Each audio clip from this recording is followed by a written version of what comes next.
एवं विमोहयन विष्णु विमोहन विश्वमोहनम स्वम एव माया अजोपि स्वमेव विमोहिता। या कई जगह पे सुखदेव गोस्वामी ने कृष्ण को विष्णु बोला है जब भगवान की भगवत्ता को स्थापित करना होता है, कि ऐसा ना लोग हल्के में ले लें कि ठीक है गांव की लड़का है, कई सारे लड़कियों को पटा रखा है, उसके साथ नाच रहा है। लोग हल्के में ना ले इसलिए कि विष्णु ने ये लीला किया। विष्णु को लोग सीरियस में लेते हैं कि अरे भगवान विष्णु प्रणाम प्रणाम प्रणाम।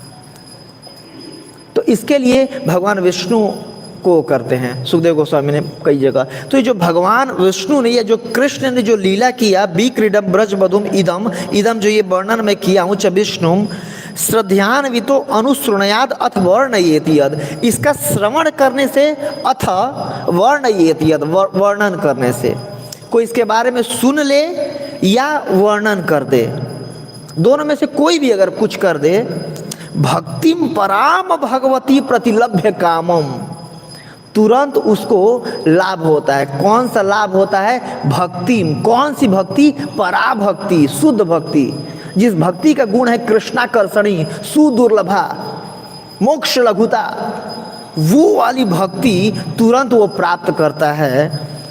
भक्तिम पराम भगवती प्रतिलभ्य, और कामम हृदय रोग आशु अपहितो, और जो हृदय का काम रोग है, हृदय का जो काम विकार है, पुरुष का स्त्रियों से आकर्षण, स्त्री का पुरुष से आकर्षण, जो काम का जो हमारा बीमारी है, जिसके चलते बार बार हम लोग जन्म मृत्यु के चक्र में फंसे हुए, अचिरेण, तुरंत ये निकल जाता है।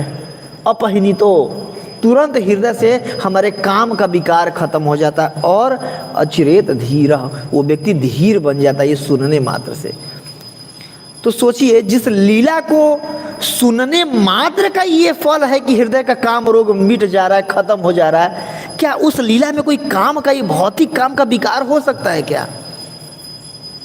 हम सोच करके अगर देखें, भागवत कौन सुना रहा है इस लीला को, इस कथा को कौन सुना रहा है? सुखदेव गोस्वामी, अखंड ब्रह्मचारी, बाल ब्रह्मचारी। वो सुखदेव गोस्वामी जो नग्न अवस्था में 16 साल की अवस्था में चल रहे थे, और उनको देख करके जो स्त्रियां नहा रही थी, वहां पर नग्न स्त्रियां नहा रही थी, उनको देख करके कपड़े नहीं पहने थे उन्होंने, जबकि व्यासदेव को देख करके स्त्रियों ने कपड़े पहन लिए थे। वो इसको सुना रहे हैं। सोचिए, अखंड, अगर कुछ भी इसमें रंच मात्र भी अगर काम विकार होता तो एक अखंड ब्रह्मचारी सुनाते, ऐसी लीलाओं का चर्चा करते। और सुना किसको रहे हैं? जिसको मरने का श्राप मिल रखा है, कि भैया 7 दिन के अंदर तुम तो और ये प्रिंसिपल है, यम यम माम स्मरण भावम त्यजंती अंत्य कलेवरम तम तमय व्यति कौनते सदा तद भाव भावित, भगवद गीता 8:5, कि जो जिसका स्मरण करके शरीर त्यागता वैसा शरीर प्राप्त करता है।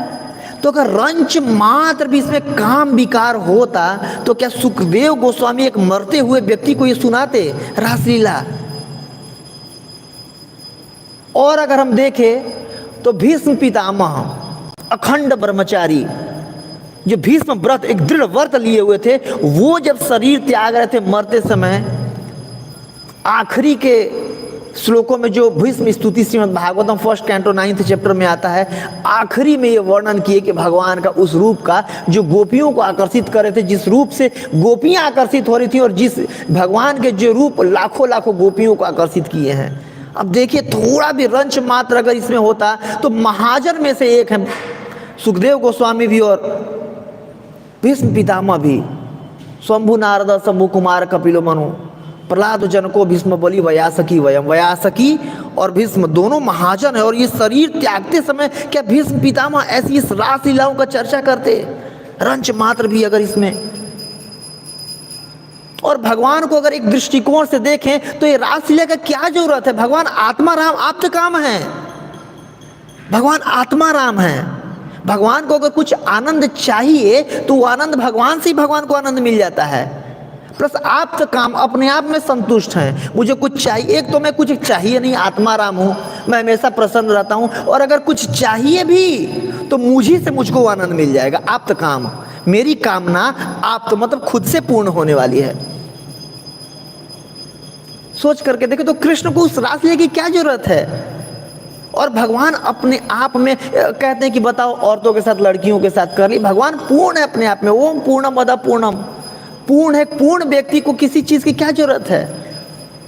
फिर भी भगवान या बलराम जी रास लीला करते हैं। ये जो लीला है भागवत की, एक भक्त और भगवान के बीच के रेसिप्रोकेशन का सर्वश्रेष्ठ लीला है। देखिए गोपियां जो हैं उनको हृदय में कोई रंच मात्र भी कामना नहीं है किसी चीज की, मतलब कोई वो क्या कह सकते हैं कि कोई भी उनके हृदय में लस्ट नहीं है। कृष्ण जिनके हृदय में कोई रंच मात्र का भी लस्ट नहीं है, और एक ऐसे प्रतीत हो रहे हैं कि कृष्ण कितने लस्टी हैं, ये गोपियां कितनी काम से प्रभावित हो रही हैं। तो यहाँ पर जहाँ पर भी गोपियों के लिए ना स्मर शब्द का इस्तेमाल मतलब सुखदेव गोस्वामी ने किया या काम शब्द का किया है, तो वो काम क्या है? शुद्ध प्रेम के लिए है। जैसे आध्यात्मिक जगत में जो काम शुद्ध रूप में पाया जाता है और भौतिक जगत में रजोगुण के साथ मिल करके वो लस्ट हो जाता है। क्या बोलते हैं उसको? मतलब हाँ, वासना के रूप में परिवर्तित हो जाता है। तो ये बिल्कुल शुद्ध भक्त और भगवान के बीच का रेसिप्रोकेशन का ये लीला है जो रास लीला है। क्योंकि ना भगवान को अपने आनंद की कोई मतलब आनंद चाहिए, ना गोपियों को आनंद चाहिए। प्रभुपाद जी कहते हैं कि दुए लगी होड़ा होड़ी, गोपियां कर रही हैं कृष्ण की प्रसन्नता के लिए कि वो कृष्ण आपको हमारा शरीर अच्छा लगता है, कोई दिक्कत नहीं, आपके लिए सब कुछ हम त्याग करने को तैयार हैं, यहाँ तक कि अपनी इज्जत प्रतिष्ठा घर द्वार परिवार मकान सब कुछ छोड़ करके आपकी प्रसन्नता के लिए जब बुलाएंगे हम आ जाएंगी। और कृष्ण अपने आप में आप तो काम है, किसी चीज की जरूरत नहीं, फिर भी वो रास लीला कर रहे हैं। क्या कृष्ण को पता नहीं था कि मैं ये जो लीला कर रहा हूँ हजारों साल तक लोग गाली देंगे कि भाई क्या क्या कैसे भगवान है? कोई दिक्कत नहीं है, भक्त की प्रसन्नता के लिए जो जिसको बोलना है बोल ले। ये होता है रेसिप्रोकेशन, भक्त का भगवान के साथ और भगवान का भक्त के साथ। और विशेष रूप से जो आज का